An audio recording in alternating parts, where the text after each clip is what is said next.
નમસ્કાર, હું છું માર્ગે. આપની સાથે હેડલાઇન્સમાં જોઈએ કેટલાક મહત્વના સમાચાર.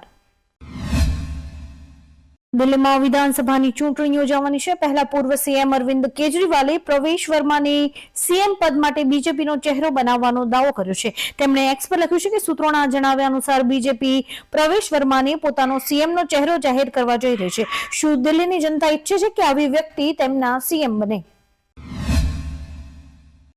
દેવભૂમિ દ્વારકાના જામ ખંભાળિયામાં સરકારી હોસ્પિટલમાં ઓપરેશન બંધ થવાથી લોકોને ભારે હાલાકી ભોગવવાનો વારો આવ્યો છે. છેલ્લા 25 દિવસથી ઓર્થોપેડિક ઓપરેશન બંધ છે. હાડકાના ઓપરેશન માટે આવતા દર્દીઓ મુશ્કેલીમાં મુકાયા છે. 1 માસ વીતવા આવ્યો છતાં હોસ્પિટલ તંત્ર દ્વારા રિપેરિંગ કરાવાયું નથી. હાડકાના મેજર ઓપરેશન બંધ હોવા છતાં તંત્રનું પેટનું પાણી પણ નથી હલતું. જસપ્રીત બુમરાહે ભારત ઓસ્ટ્રેલિયા ટેસ્ટ સિરીઝમાં અત્યાર સુધીમાં 3 મેચમાં 21 વિકેટ લઈ લીધી છે. જો તે આગામી 2 મેચીસમાં વધુ 7 વિકેટ લઈ લે છે તો તે બોર્ડર ગાવસ્કર ટ્રોફીની આવૃત્તિમાં સૌથી વધુ વિકેટ લેનાર ઝડપી બોલર બની જશે. હાલમાં બોર્ડર ગાવસ્કર ટ્રોફીમાં રેકોર્ડ ઓસ્ટ્રેલિયાના ફાસ્ટ બોલર બેન હિલ્ફેનહોસના નામે છે. તેણે 2011-2012માં રમાયેલી સિરીઝમાં 27 વિકેટ ઝડપી હતી. અમદાવાદના ખોખરા વિસ્તારમાં સર્જાયેલા કરુણ અકસ્માતમાં ટ્રક ચાલકની ધરપકડ કરાઈ છે. મેઘાણીનગર વિસ્તારમાં કામ કરતો નિશાંત 2 લોકોને અડફેટે લેતા બંનેના મોત થયા હતા. આ અકસ્માત ખોખરામાં આવેલા અનુપમ સિનેમા પાસે થયો હતો. આ ઘટનાના સીસીટીવી પણ સામે આવ્યા છે, જેમાં ટ્રક ચાલકની ઘોર બેદરકારી પણ દેખાઈ રહી છે. પોલીસે ગુનો નોંધીને વધુ કાર્યવાહી હાથ ધરી છે.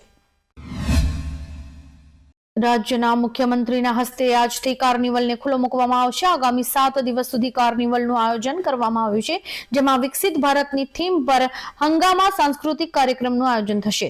સાઉન્ડ શો, લેસર શો અને ડ્રોન શોનું આયોજન થશે. લોક ડાયરો, બોલિવૂડ ફ્યુઝન, પોલીસ બેન્ડ, ટિપ્પણી ડાન્સ સહિતના વિવિધ કાર્યક્રમોનું આયોજન થશે. 1300 થી વધુ પોલીસ અધિકારીઓ તથા જવાનોનો બંદોબસ્ત ગોઠવાયો છે. કઝાકિસ્તાનમાં એક પેસેન્જર પ્લેન ક્રેશ થયું હોવાના અહેવાલ છે, જેમાં 67 મુસાફરો સવાર હતા. આ અંગે કહેવામાં આવી રહ્યું છે કે અઝરબૈજાન એરલાઇન્સનું વિમાન હતું. પ્લેન બાકુથી ઉડાન ભરીને ગ્રોન્જી તરફ જઈ રહ્યું હતું, પરંતુ અચાનક તે કઝાકિસ્તાનમાં આકાશમાંથી જમીન પર ક્રેશ થયું. અકસ્માત બાદ પ્લેનમાં જોરદાર આગ ફાટી હતી. દુર્ઘટનામાં કોઈ પણ જીવિત હોવાની આશા નથી.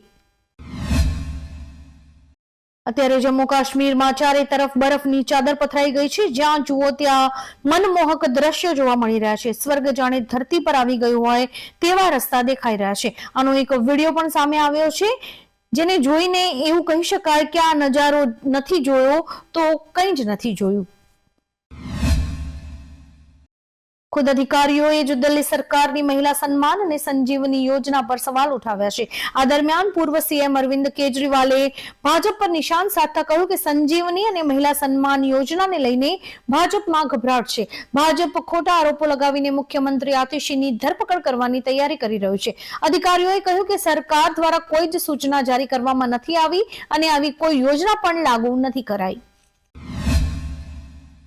રશિયાનું એક માલવાહક જહાજ મંગળવારે રાત્રે ભૂમધ્ય સમુદ્રમાં ડૂબી ગયું હતું. રશિયાના વિદેશ મંત્રાલયે એક નિવેદનમાં કહ્યું કે ઉર્સા મેજર નામના કાર્ગો જહાજના એન્જિન રૂમમાં વિસ્ફોટ થયો હતો. ત્યારબાદ જહાજ રાતોરાત ભૂમધ્ય સમુદ્રમાં ડૂબી ગયું હતું. જહાજના 16 ક્રૂ સભ્યોમાંથી 14ને બચાવીને સ્પેન લાવવામાં આવ્યા છે, પરંતુ હજુ પણ 2 સભ્યો ગુમ છે. એન્જિન રૂમમાં વિસ્ફોટનું કારણ શું હતું તે હજુ સુધી નથી જાણી શકાયું. કેન્દ્ર સરકારે 5 રાજ્યોના રાજ્યપાલ બદલ્યા છે. ઓડિશાના રાજ્યપાલ રઘુવર દાસનું રાજીનામું સ્વીકારી લેવાયું છે. કેરળના વર્તમાન રાજ્યપાલ આરિફ મોહમ્મદ ખાનને બિહાર અને બિહારના વર્તમાન રાજ્યપાલ રાજેન્દ્ર વિશ્વનાથ આર્લેકરને કેરળ મોકલાયા છે.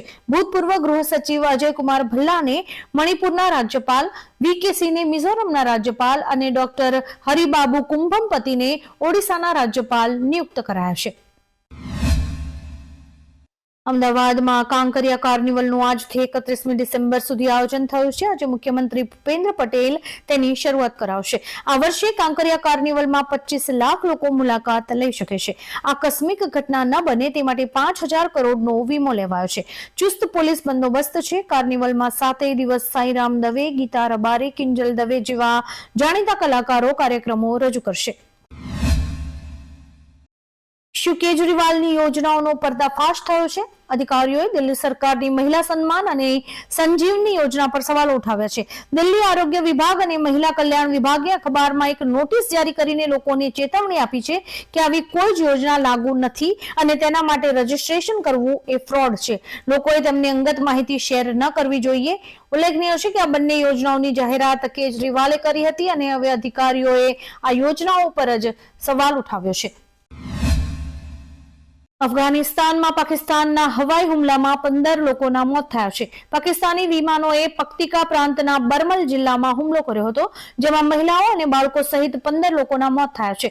તાલિબાન સંરક્ષણ મંત્રાલયે કહ્યું કે તે આ હુમલાઓનો જવાબ આપશે. આ હુમલાનું કારણ પાકિસ્તાન અને તાલિબાન વચ્ચે વધી રહેલો તણાવ છે.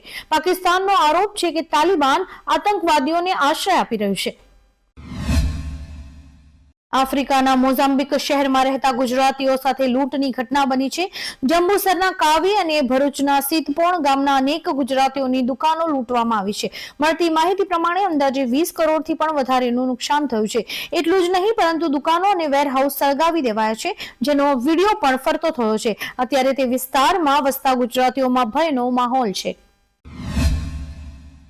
આર્જેન્ટિનાના કેટામાર્કામાં ભૂકંપના જોરદાર આંચકા અનુભવાયા છે. યુરોપિયન મેડિટેરિયન સિસ્મોલોજીકલ સેન્ટર અનુસાર રિક્ટર સ્કેલ પર ભૂકંપની તીવ્રતા 5.7 માપવામાં આવી હતી. ભૂકંપનો અહેસાસ થતાં જ લોકોમાં ગભરાટ ફેલાયો હતો. લોકો ઘરની બહાર આવી ગયા હતા. ભૂકંપનું કેન્દ્ર 133 કિલોમીટરની ઊંડાઈએ હતું, જોકે હજુ સુધી કોઈ જાનમાલના નુકસાનના સમાચાર નથી મળ્યા. સિવિલ હોસ્પિટલમાં થોડાક દિવસો પહેલા એક ઘટના પ્રકાશમાં આવી હતી અને હવે એ જ ઘટનાનું પુનરાવર્તન થઈ રહ્યું છે, જેમાં મંગળવારે સવારે એક પ્રૌઢને ઇમરજન્સી વિભાગના 3જા માળે દાખલ કરવામાં આવ્યા હતા. તેમને યુરિન બેગ લગાવી દેવામાં આવી હતી.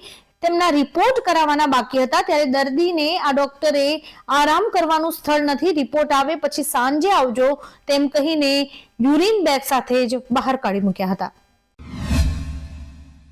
આવા જ કેટલાક રસપ્રદ સમાચારો નિહાળવા માટે અમારી YouTube ચેનલને લાઇક, શેર અને સબસ્ક્રાઇબ કરો અને જોતા રહો હેડલાઇન્સ.